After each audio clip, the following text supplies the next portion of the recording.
right now. 네, 여러분 안녕하세요. 허경영을 다시 보다 허경영 리뷰의 홍조경 팀장입니다. 오늘은 믿음이라는 주제로 여러분들과 함께 이야기 나누고 싶어서 비디오를 켰습니다. 하나의 이야기를 여러분들에게 들려드려 볼게요. 옛날에 굉장히 집안 형편이 어려운 가정이 있었습니다. 그래서 아버지는 광산에서 광물을 캐는 광부 일을 하셨고, 광산에서 정말 힘들게 열심히 하루 동안 일해도 벌어들인 돈은 굉장히 많지가 않았다고 해요. 상당히 어려운 집안 형편에서 자랐던 한 소년이 있었습니다. 그래서 그 시절 집안이 얼마나 가난했냐면 신발을 살 돈이 없어서 맨발로 다녀야 됐을 정도로 집에 돈이 없었고, 매일 끼니를 감자나 옥수수 같은 것들로 때우기 일상이었고, 1년에 한 딱 2번 정도 고기를 먹을 수 있었던 그 정도로 어려운 집안이었다고 합니다. 그러한 형편에서 컸던 한 소년은 이제 어느 날 학교를 가게 되었는데, 그 학교에서 백내장으로 인해서 앞을 못 보던 자신의 친구가 안과의 의사 선생님에게 수술을 받으면서 안 보이던 눈이 다시 보이게 되는 것을 목격을 하면서 자신의 미래에 대한 꿈을 가지기 시작합니다. 그래서 이 소년은 학교에 갔다 와서 아빠에게 가서 이렇게 말을 합니다. 아빠, 저 나중에 커서 의사가 되고 싶어요. 저는 제 친구를 눈뜨게 해줬던 의사 선생님처럼 남에게 도움을 주는 의사 선생님이 되고 싶어요. 라고 말을 했습니다. 자, 신발도 살 돈이 없어서 맨발로 걸어 다니고 끼니를 거리고 흰 쌀밥도 제대로 먹지 못하는 그런 어려운 집안에서 자기의 아들이 의사가 되고 싶다는 말을 했을 때 여러분들의 반응은 어떠실 것 같나요? 자, 의사가 되고 싶다는 아들의 말을 들은 아버지는 아들에게 이렇게 말합니다. 좋은 생각이다. 잘 됐다.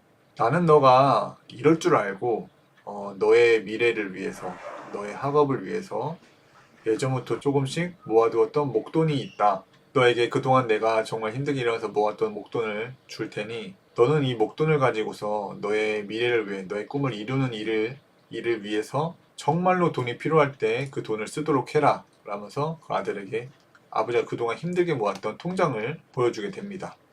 그래서 대략 이 통장에 한 2천만 원 정도의 돈이 들어있으니까 너가 만약에 의대를 진학하게 됐다면은 너의 학비 한 1, 2년 정도의 학비는 이 돈으로 충분히 낼 수가 있을 것이다. 그러니 너는 너의 꿈대로 너가 원하는 의사 길을 갈 수 있다. 그러면서 아버지는 덧붙여서 말합니다. 그런데 너도 알다시피 우리 집안 형편이 굉장히 어렵다. 그러니 내가 또다시 이런 목돈을 너를 위해서 마련해 준다는 것은 앞으로 굉장히 힘들지 모른다. 그러니까 너는 이 목돈을 가지고 너의 미래를 위한 곳에 쓰되 정말로 돈이 정말로 필요해서 돈이 없으면 안 될 정도로 정말 어려운 상황에 놓이기 전까지는 이 목돈을 함부로 쓰지 않았으면 좋겠다라고 말을 합니다. 그냥 통장에 가지고 있는 동안 이 돈에 대한 이자는 계속해서 늘어날 테고, 너가 언젠가 의대를 졸업하고 병원을 차리게 되었을 때는 정말 큰 목돈이 필요할지도 모르니까 우리가 지금은 조금 힘들더라도 이 목돈을 미래를 위해서 일단은 쓰지 말고 가지고 있자. 이런 아버지의 말을 들은 아들은 그렇게 어려운 형편 속에서 자신을 위해서 목돈을 마련해 두었다는 사실에 굉장히 놀라고 감격을 하게 되었습니다. 그래서 이 아들은 아버지의 말대로 최대한 그 집안의 도움을 받지 않고 또 아빠가 마련해 두었던 목돈에는 최대한 손을 대지 않으면서 자기가 낮에는 학교에 가고 밤에는 저녁에는 약국에서 일을 하고 또 다양한 아르바이트 일을 하면서 정말 열심히 배우고 열심히 일하고 열심히 공부하면서 집안에 손을 벌리지 않고 자기가 장학금을 받아서 학비를 마련하고 자기가 알바를 해서 아르바이트 비용으로 자기의 생활비를 마련하면서 정말 힘들게 공부를 해가지고 결국은 의대 졸업을 앞두게 되었습니다. 자, 그래서 의대 졸업을 앞둔 아들에게 아버지는 불러서 이런 얘기를 하게 됩니다. 아들아, 너도 알다시피 나는 평생 광부로 살았고 너도 우리 집안에 돈이 많지 않다는 것을 어렸을 적부터 보았으니 잘 알 것이다. 사실 어릴 적 너가 의사가 되고 싶다고 말했을 때 내가 말했던 목돈은 존재하지 않는다. 하지만 나는 너가 우리의 형편 때문에 너의 꿈을 포기하지 않기를 바랬고, 비록 실제 통장에 돈이 없을지라도 그 돈이 있다는 희망과 너의 미래를 위한 가능성을 너의 마음에 심어주고 싶었다. 만약 내가 그 시절에 내가 너에게 우리의 형편을 사실대로 말해주었다면 너는 아마 의사의 꿈을 가지지 못했을 수도 있고 지금은 어느 공장에서 생계를 위해서 일을 하고 있었을지도 모르는 노릇이다 라고 말을 합니다. 자, 아빠의 이야기를 들은 아들은 처음에는 굉장히 놀라고 당황했습니다.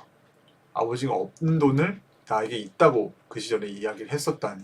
그래서 굉장히 황당해하지만 어느샌가 그 모든 상황과 아버지의 그 마음을 이해하게 된 아들은 어느샌가 아빠에게 고맙다는 말과 함께 미소를 보이게 됩니다. 자, 이 일화는 실제 외국에서 있었던 실화를 바탕으로 한 이야기입니다. 이 이야기를 들었을 때 여러분은 어떠세요? 분명히 표면적으로, 현상적으로 봤을 때 아버지는 아들에게 거짓말을 하였고 아들을 속였습니다.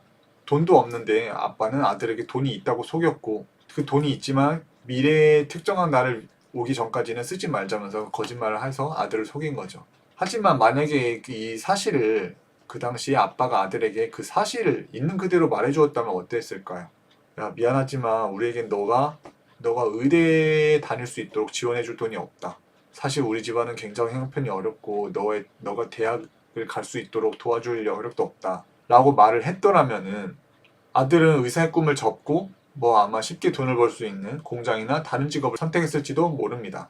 그러면 비록 실제 2천만 원이라는 돈이 통장에 들어있지는 않았지만 2천만 원이 통장에 들어있는 것과 똑같은 결과를 만들어냈다면 이 아빠가 있다고 말했던 2천만 원이 정말로 이 실제 하는 것인지 아닌 것인지에 대한 어떤 철학적인 의문이 생기게 됩니다. 분명히 돈을 실제하지 않았지만 마치 돈이 실제하는 것과 똑같은 효과를 아들은 받았고 불가능해 보이던 그 꿈을 아들은 이루게 되었다는 것입니다. 반면에 만약 아버지가 어려운 처지와 불투명한 미래에 대해서 아들에게 있는 그대로 말을 했더라면 아들은 그 이야기를 그대로 받아들였을 것이고 의사라는 목표를 이루기가 어려웠을 것이죠. 그렇다면 우리는 이 상황에서 그 아버지가 아들에게 사실을 있는 그대로 말해주지 않았다는 이유로 아버지를 비난해야 되는 것일까요? 아니면 되려 아들의 미래에 대한 가능성과 희망을 심어준 아버지의 그런 지혜로운 행동에 대해 우리가 배우고 오히려 칭찬을 해야 하는 걸까요?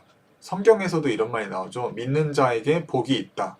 자, 만약 이 일화에서 아들이 아빠의 말을 그대로 믿지 않고 신뢰하지 않고 그 말을 의심했었더라면 어떻게 됐을까요? 아니, 우리 집안 형편이 이 모양 이 꼴인데 목돈을 마련해 두었다고? 에이, 그럴 리가 없는데 라면서 의심을 하고 아빠가 가지고 있던 통장을 은행으로 가져가가지고 그것을 확인을 해봤더라면 어떻게 됐을까요? 또 만약에 이 돈을 쓰지 말고 정말 필요한 때를 대비해서 이 돈을 아껴두자라는 아빠의 말을 아들이 듣지 않고 자기가 조금 힘들고 경제적으로 어렵다고 해가지고 그 돈을 빼려고 만약 그 통장을 들고 은행에 찾아갔더라면은 그때 그 결과는 어떻게 변했을까요? 그러니까 이 일화에서 아들이 의사로서의 꿈을 이루기까지는 첫 번째, 그 아들은 아빠의 말을 있는 그대로 받아들였고 신뢰하였고 또 그 만일을 대비해서 그 돈을 쓰지 말고 저축해 두자는 아빠의 말에 순종했습니다. 그리고 또 세 번째로 아들은 그 자신의 목표와 꿈을 이루기 위해서 희망을 잃지 않고 어려움을 극복하면서 최선을 다해서 노력을 했기 때문에 그렇게 어려웠던 형편에서 의사가 되고 싶다는 꿈을 이룰 수가 있었던 것이죠. 그리고 이 모든 것을 가능하게 했던 것은 바로 이 불가능을 가능하게 만들었던 아버지가 아들의 마음에 심어주었던 그 결코 마르지 않고 사라지지 않는 마음속의 금광이 아들에게 자리했기 때문입니다. 믿음이라는 것은 눈에 보인 뒤에 믿고 있는 것은 믿음이 아니죠.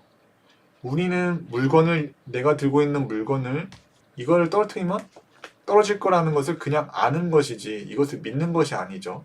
믿음이라는 것은 눈에 보이지 않는 것, 내가 알지 못하는 미지의 것에 대한 어떤 믿음을 가지는 것이 믿음이라는 것이지 이미 눈에 보이고 모든 것이 증명된 것을 믿는 것은 진정한 믿음이 아니란 것입니다.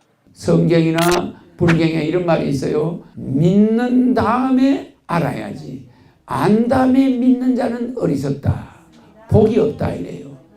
예수가 어떻게 천의 몸에서 났냐 이러면서 그걸 끝까지 의심하고 안 다음에 믿으려고 하면 믿음을 가질 수 있나? 없습니다. 없죠. 그죠? 허경영이 뭐하는 사람이면 그 에너지가 뭐냐? 이런 걸 너무 다 알고 허경영을 따라가다 보면 한 10년 걸리겠죠? 그러면 그때는 세계 황제가 돼가지고 세계 황제가 됐을 때야. 만날 수 있나 없나? 죽이 됐든 밥이 됐든 믿은 다음에 알아라 말이야. 안 넣었다 이 말이야. 맞아요. 그래서 진정한 믿음은 믿은 다음에 아는 것인데 안 다음에 믿으려고 하는 자는 성공한 자가 있어 없어? 우리 아빠가 뭔지, 우리 아빠가 훌륭한 사람인지 아닌지 그거 확인한 다음에 아버지 믿으려고 하는 놈은 불효자식이야. 아버지를 먼저 믿어줘야 되는 거야. 옳고 그런 걸 초월해 있어요. 선과 악은 그 뒤에 문제야. 이런 것을 우리가 믿음이라고 그래. 자, 그래서 이 일화에서 알 수 있듯이 아버지의 말에 신뢰하고 아버지의 말에 순종하면서 노력을 하는 자는 결국은 거기에 상응하는 대가를 자신이 바라는 바를 얻게 되었다는 것입니다. 반대로 근데 아버지의 말에 의심하고 거기에 대한 불만을 품고 그것이 맞는지 아닌지를 사사건건 옳은지 그른지를 따지고 남을 구분하고 판단하고 비판하기 만약에 좋아하는 사람은 과연 그 자신들이 받아야 될 복을 받을 수가 있을까요? 어떤 자신의 판단으로만 인해서 무엇이 사실인지에만 치중해가지고 이 세상 모든 것들을 판단하려고 하는 사람들은 판단하려고 하다 보면은 그런 왜곡된 시선으로 인해서 자신에게 굴러들어오는 복마저도 자기가 제 발로 차버리는 상황이 올 수가 있다는 것입니다. 이연치원, 말로서 남한테 원수 맺는 자는 말의 약점만 잡아. 저 사람이 실수하지 않나 뭐 이런 것만 살피는 사람은 안 돼요. 알았죠? 그 목사가 설교를 하고 있는데 어떤 신도는 목사님이 틀리게 설교하고 있는 게 아닌가 이런 것만 성경적으로 밝히고 있어요. 그걸 찾아내려고 몸부림쳐. 그럼 이미 그 사람은 변절이 된 사람이야. 그저 목사가 틀린 말을 해도 목사님이 얼마나 피곤하면 저런 틀리게 말을 할까 뭐 이러고 이해를 해야 돼. 자기 아버지일 때는 이해가 가. 그래 안 그래요? 막 덮어줘. 누가 뭐라 그러면 무슨 말이에요? 우리 아버지가 왜 틀려? 이래야 되는데 이거는 그 목사가 설교하는데 신도가 그 목사가 오늘은 무슨 설교를 하나 그거에만 관심을 갖는. 자, 그래서 이 일화의 시사점은 우리가 어떤 것을 믿고 어떤 생각을 가지고서 생활을 하느냐에 따라서 우리의 미래는 바뀌게 된다는 것을 말하고 싶습니다. 믿음에 따라서 미래가 바뀐다는 것이에요. 믿는 자는 그 믿음 그대로에 상응하는 것을 받게 될 것이고 반대로 안티들이 세상을 바라보는 것과 정확히 일치하는 미래를 받게 된다는 것입니다. 또 기존의 종교는 이러한 믿음을 이용해서 대중들이 자신들을 따르게끔 많이 이용을 하였죠. 특히 어떤 두려움, 사후 세계에 대한 두려움과 지옥에 대한 무서운 이미지를 만들어내가지고 당신들이 우리 말을 듣지 않으면 이런 무서운 세상에 살게 된다. 그러니까 너는 내 말을 따라야 돼 라면서 두려움을 대중들에게 심어주면서 자신의 말에 복종하고 자신들을 따라주기를 바랬단 말입니다. 그럼 왜 기존의 종교들은 그렇게밖에 할 수가 없었냐 생각을 해보면은 그 사람들이 추구하고 그 사람들이 가르침을 따르고자 하는 그 대상은 이미 그 현실에 존재하지가 않아요. 이미 수년 전, 수백 년 전, 수천 년 전에 있었던 사람들이었고 지금은 이 세상을 떠나서 사라진 존재들이란 말이죠. 이미 자신들의 종교의 그 실제자는 이미 없고 또 그들이 가지고 있는 그 경전의 내용은 굉장히 한정되어 있기 때문에 그러한 종교 단체들이 그 단체를 이끌어가기 위해서는 계속해서 어떤 사람들이 이 종교에서 이탈하지 않고 계속해서 자신의 말을 듣도록 복종할 수 있도록 어떤 두려움과 무서움에 대한 믿음을 사람들에게 심어주었던 것이죠. 그리고 그러한 종교들이 어떤 눈에 보이는 특별한 어떤 증거라거나 실체가 없기 때문에 더욱더 그 인간들을 두려움을 이용해서 사람들을 올가매기도 하였죠. 하지만 그와 반대로 초종교 하늘궁은 어떤가요? 당신들은 이런 걸 안 하면 이렇게 될 거야 이러면서 우리에게 막 겁을 주고 두려움을 주는 그런 종교와는 너무나도 다르다는 것이에요. 그러면서 또 이런 어떠한 종교 단체도 배척하지 않고 그 종교를 다 포용하시면서 절을 다니는 사람은 절을 다니면서 하늘궁에 와도 되고 교회를 다니는 사람들은 교회를 다니면서 하늘궁에 와도 된다. 모든 종교를 인정하고 포용하면서 가시는 허경 총재님의 그런 모습을 보면은 너무 기존의 종교들과는 다르다는 생각이 많이 들었어요. 그리고 하늘궁 같은 경우는 실제 그 주제자가 지금 이곳에 와서 실제로 존재하고 계시죠. 그동안 정말 방대한 양의 데이터들이 있고 지금도 계속해서 새로운 말씀과 저희가 모르는 세계에 대해서 날마다 새로운 말씀을 또 해주고 계시고요. 그리고 어떤 특정한 실체나 증거가 없는 종교들과 반대로 하늘궁에는 정말 뚜렷한 실체들, 놀라운 사례들, 간증 사례들이 정말 넘치고 넘친단 말입니다. 그러니까는 우리가 그동안 믿어왔던 종교들과 비교했을 때 이 초종교 하늘궁은 분명히 뭔가 일반 종교와는 다른 점이 있다. 그리고 그 실제가 존재하고 증거들이 차고 넘친다. 그걸 눈으로 보면은 믿음이 아니야. 맞아. 여러분 신의를 봤지? 이건 믿음이 아니라니까. 정명이 있단 말이야. 정명이 있는데 뭘 믿고 자시고 할 게 뭐 있나. 눈으로 확인했는데 눈으로 신인이 와 있고 신인이 불로이를 주고 우리는 여기 믿음이 있나? 안 보이는 걸 믿는 거, 그걸 우리는 믿음이라고 그래. 그걸 신앙이라고 그래. 그런 시대는 갔어. 이제 눈으로 보여줘야 인류가 바뀌어요. 그게 내가 와 있는 거야. 이 목돈 2천만 원이 실제 있는 것과 실제 없는 것, 이 뭐 실제라는 말도 사실은 이것이 애매모호한 것 같아요. 우리가 존재한다고 믿고 있는 것이 존재하지 않고 있는 걸 수도 있고, 실제 우리 현실 세계에선 존재하고 있지 않으나 결국은 그것이 존재하게끔 작동하는 것도 있기 때문에 우리가 지금 이곳에서 뭐가 사실이다, 뭐가 맞다, 뭐가 진리다라고 알고 있던 개념들이 조금만 더 높은 차원에서 보면은 별것도 아니고 이게 동전 앞뒤가 뒤바뀌듯이 바뀔 수가 있는 그런 개념이지도 않을까. 그래서 오늘 이렇게 뭔가 장황했던 이야기를 다시 좀 정리를 그래도 해보자면 첫 번째로 우리는 이 사실이라는 것에 너무 치우쳐서는 안 되겠다는 생각이 듭니다. 사실이 어떻다, 너 이런 사실은 이랬었잖아, 우리 통장에 돈이 없었잖아, 우리 집은 의대를 보내줄 형편도 안 되잖아, 이런 것들은 다 사실일 뿐이에요. 하여튼 이러한 사실 너머에 그것을 더 조화롭게 이용할 수 있는 이 모든 것을 활용하는 더 높은 차원이 있다는 것. 그리고 우리가 가지는 이 믿음이라는 것은 이 우리가 보이지 않고 알지 않는 세계에 존재하고 있는 그런 힘을 우리 현실 세계에 작용하게 만든다는 것입니다. 아들은 그런 2천만 원이 당연히 있다. 그리고 우리가 가지고 있는 목돈이 은행의 이자로 인해서 매달 불어나고 있구나 라는 믿음을 통해서 자신의 미래에 대한 가능성과 희망, 그리고 아버지에 대한 감사함과 책임감 같은 것들을 얻어서 자기가 평상시 할 수 있는 것보다도 훨씬 더 큰 능력을 발휘했다는 말이죠. 그 가상에 존재하지도 않고 있는 은행에 들어있는 2천만 원이라는 목돈의 개념 때문에요. 그리고 또 그렇게 믿음을 가지고 상대의 말을 신뢰하는 자에게는 복이 있다. 그리고 상대의 말을 항상 의심하고 잘잘못을 따지려고 하는 대상에게는 복이 올래야 올 수가 없다. 라는 점을 저희는 이번 일화를 통해서 배울 수가 있고, 그러니까 우리가 생각할 때 99%의 사람들은 항상 부정적으로 생각해요. 그리고 1%의 사람은 긍정적으로 생각해. 그러니까 항상 가능성을 가지고 생각해야 되는데 이거 반대로 생각해요. 부정적으로. 알겠죠? 그러니까 부정적으로 생각하면은 되나 안 되나? 이 부정적으로 생각하면은 그냥 문제가 생기는 거야. 부정적 사고로 뭐든지 일관하는 거야. 부정적 사고로 나가면은 성경에도 나와. 갈렙이하고 여호수아는 12명 정탐꾼을 보냈죠. 그 어떤 저쪽 나라를 쳐들어가야 되겠는데 정탐꾼을 보냈죠. 좋은 행위는 아니야. 남은 나라 왜 쳐들어가? 하나님이 가라고 했대. 그 하나님 핑계로 쳐들어갔다. 이거 별로 바람직하진 않아. 그런데도 그걸 하나의 우리가 예를 들어 이야기하는 거야. 잘했다는 게 아니야. 그런데 10명은 아유 그거 절대 안 됩니다. 그거 가면 막 그런들은 키가 우리 2배나 돼요. 우리는 메뚜기야 걔들한테 비하면. 이렇게 이야기하지.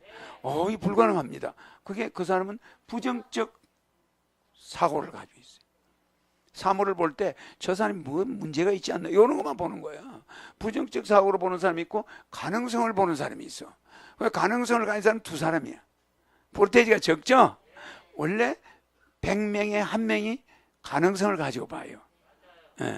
그래서 대부분 1%가 성공한 사람들이야. 99%는 밑에 있는 사람들이지. 지도자들은 1%밖에 안 돼요.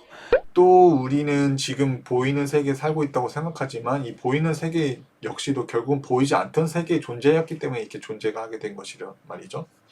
제가 가지고 여기 책상 앞에 있는 이 립밤도 실제로 이 현실에 존재하지가 않았었죠. 하지만 누군가 이런 제품이 이런 색상으로 이렇게 디자인돼 가지고 어떠한 가격에 팔았으면 좋겠다라고 먼저 생각했던 이미지가 결국은 오랜 시간에 걸치고 노력과 투자에 걸쳐서 이러한 상품으로 현실화가 되었단 말이죠.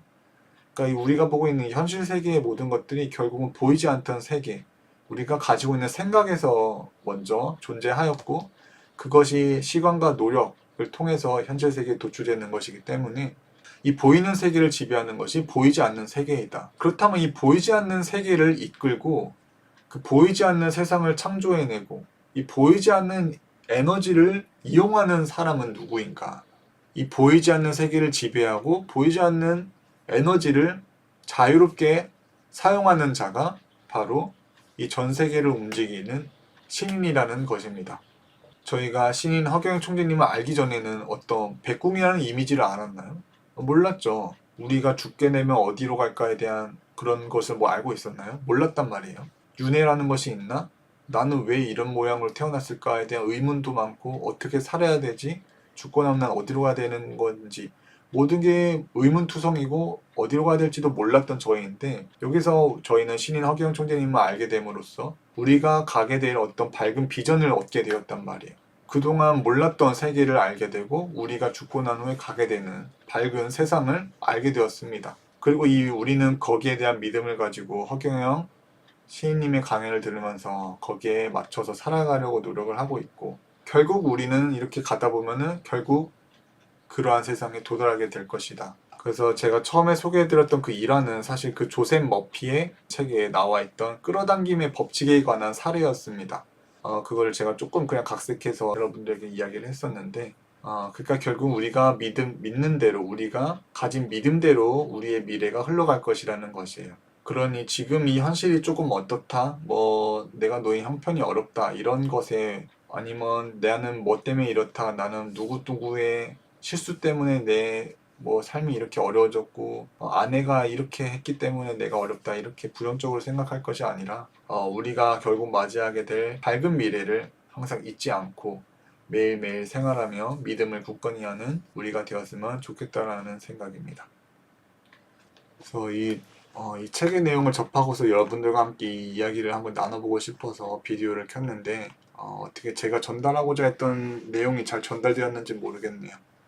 네, 지금까지 영상을 시청해주신 여러분들 대단히 감사하고 오늘 허경영 리뷰는 여기까지 하겠습니다. 다음에 더 좋은 영상으로 찾아뵙도록 하겠습니다. 감사합니다.